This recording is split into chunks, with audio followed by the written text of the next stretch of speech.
What's up? What's going on? So we're going to quickly talk about Baddies ATL. This is episode 4. I was actually on vacation last time that came on. I think that was Memorial Day weekend. So, yeah, I was busy and I didn't get to do it. So I was like, you know what? We're going to come back strong this week and talk about it real quick. I mean, to be honest, it was kind of like a quick episode for me. So I don't really have that much to talk about. So we're just going to breeze through it, talk about it. And then I want to see what you guys have to say. Definitely make sure that you subscribe, comment down below, and all that good stuff. So Natalie and Christina, they were still going at it, still trying to fight. Christina's calmed down for a minute. Then she started lunging after Natalie again. I'm like, dang, these two will just not stop. Then one of the producers had to come on scene and like, yo, you ladies really just need to talk and just stop it because we're not getting anywhere. So finally, they were like 12 feet. Like, double it up. Not the 6 feet apart. It got to be 12 feet apart for this one. Because this is some next level stuff. So they was like 12 feet apart or whatever. And they finally was able to have like a little bit of a rapport, of a conversation that didn't end up in fighting. So Sydney was starting to be weird again, and she's, you know, talking bad about Judy, and she was talking to Seven, but Seven, to be honest, she's not really with it. Like, she's okay with Sydney, and she's okay with Judy, so it's like she's not really engaging too much. She's listening because, you know, they're on camera or whatever, but she even said it in her commentary, like, you know, it put her in a weird place because she's good with both of them, so she's not really the one to do that. Like, she's not trying to be like taking sides or anything. They end up having like a boardroom meeting. No liquor involved, just real serious type of boardroom meeting. Sydney tried to be drinking, but Natalie wasn't with it. She's like, you're not going to disrespect me right now. Like, go ahead and put it under the table or something. So she had to like actually do what she had to do. Like, not everything is about drinking. Sometimes you need to have a clear mind in order to talk. You know, I mean, I know some people, you know, they might need a little drink to loosen up, but it's like, sometimes you just need to chill. You know, you don't always need to be turn up mode all the time. And if you're not able to do that at least once in a while, then perhaps something could be wrong. But, so Sydney, she ends up talking about her troubled past. You know, it was a little emotional until we find out more about it. And she says that the reason why, you know, she's been so traumatized and hurt and things like that, and she almost died, you know, and at this point, this is where you would cue the music, you know. No, I'm not going to put out no music, y'all. But normally it would be like that sad music. And she says that she actually tried to trick a guy from back in the days, you know, trick him and not let him know that who she really was and who she was born as. And he tried to kill her. Like, she literally almost died because someone told her, somebody from her high school knew who she was and told him. Like, dude, are you freaking kidding me right now? It was just like one of those things where, like, yo, you put this on yourself at the end of the day. Why didn't you tell this person? I feel like at some point you're supposed to tell people the truth, you know, especially because people are so weird about certain things, and not everything is for everybody. So you have to respect them enough to tell them your truth, and what they do with that, you know, and tell them in a public place, because you never know how somebody's going to react. But you let them know prior to whatever, and then if they're okay with it, boom, boom, boom. If they're not, then move on to the next person. Don't just trick somebody into, you know, engaging with you or whatever and put yourself into a bad situation. It's never that serious. There are so many people in this world that actually would love you and accept you. That's what I feel. So now, moving on from that, Christina, she tells about her mother and the stigmatism behind like drug addicts and things like that. And she says that her mom actually was an addict. And sometimes I do see that these things can run in families at times, from what I've seen in the past with certain histories. So she also reveals that she was addicted to some type of, to a pill. She said Percocet. She said she, you know, had her troubles with it. She had to remove a tumor at some point. They prescribed her that as a pain medication, and it kind of went downhill from that. So I feel like that was a really strong story for her to kind of share with everyone. And then Sarah felt compelled to share her story as well. So Sarah says that, you know, she starts crying. She's like pouring, and everybody's like, what's wrong? And she says, you know,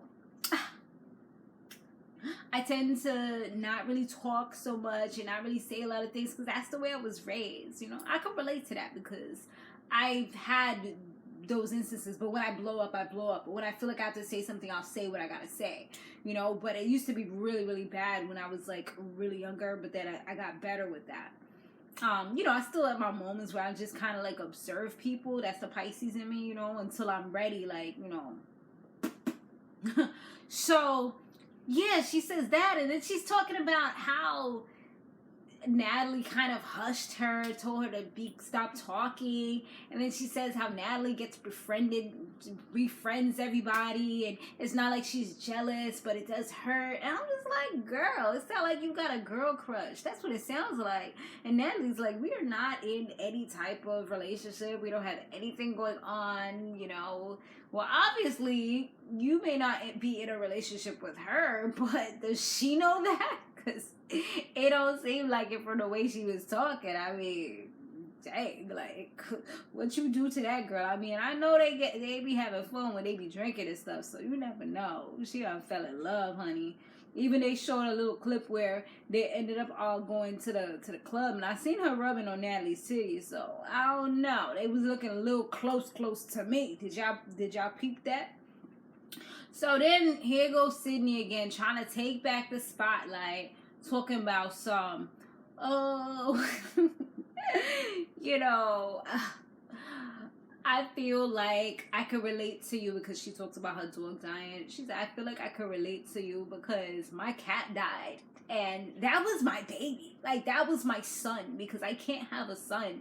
I can't have a kid. That was literally my son. And I'm like, I know that people get really involved with their animals, but honestly, at the end of the day, if you have a child already, or if you've dealt with children, even if you haven't given birth to a child, but you've adopted a child, you've fostered a child, or you've been a guardian to a child, any type of caregiver to a child, you know that an animal is not the same thing as a freaking person. I don't care what nobody says. Like, yes, you have to feed it. Yes, you have to take it to the doctor and stuff like that, but it's not the same. It's not the same as watching a human being grow up into another human being.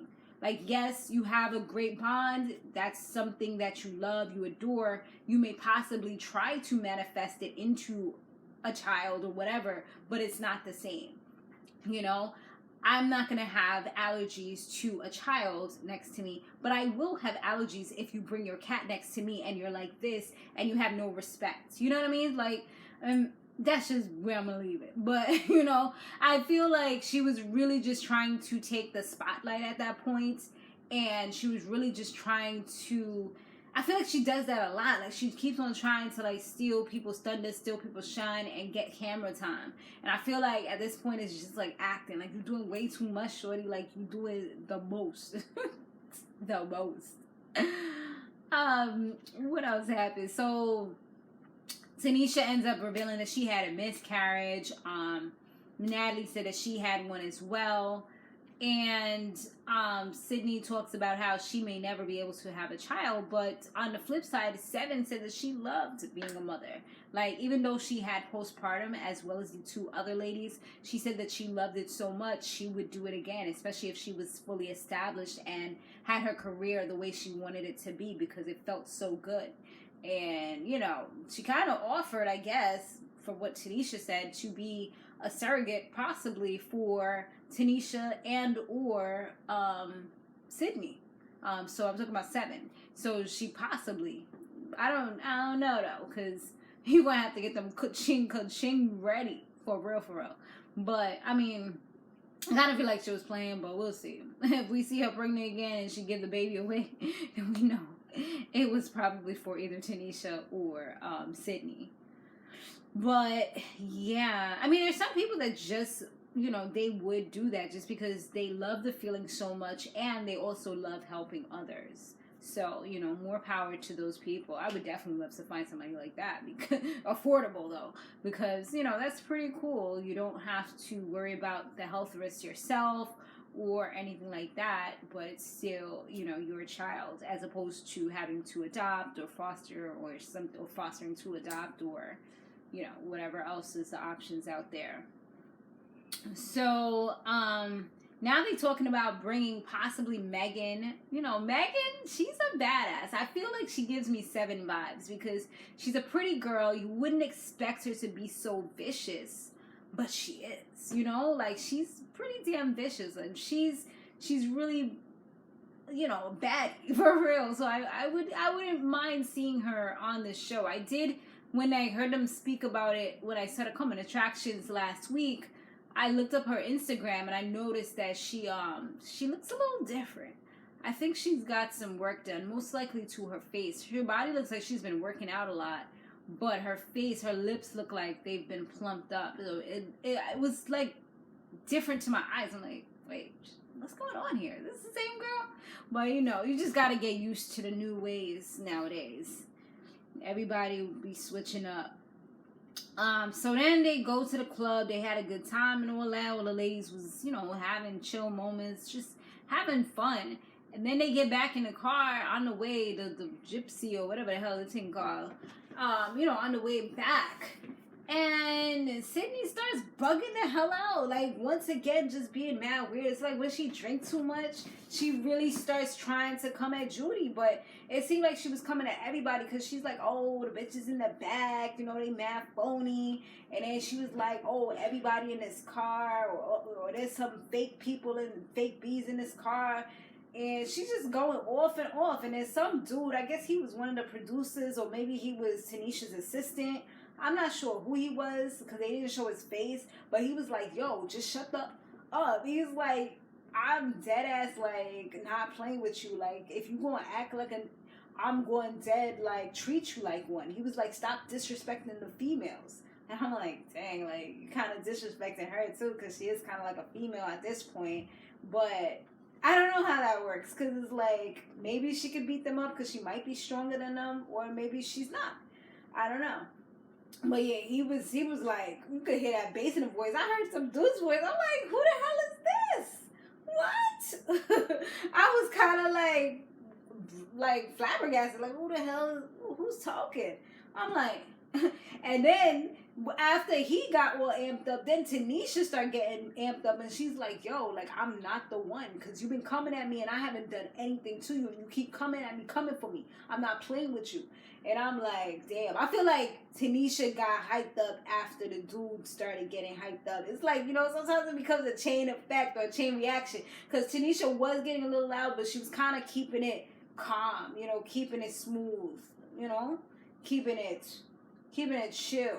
But then all of a sudden, it's like, it just started, her anxiety started rising, and she just exploded. I'm like, uh-oh. But yeah, that was pretty much the episode. That's kind of where it ended. So we'll see what happens next time. I don't think they're going to fight or nothing, but it does look like Seven and Sarah about to fight. We already know. I feel like Seven about to do the damn thing, because I feel like Seven's like, what she call herself? Seven Croft or something like that. Like, she's really, I feel like she's a fighter in real life. You know what I mean? So I feel like she's probably going to rack her. Or rag her, I should say. It's a rack her. But we'll see y'all later.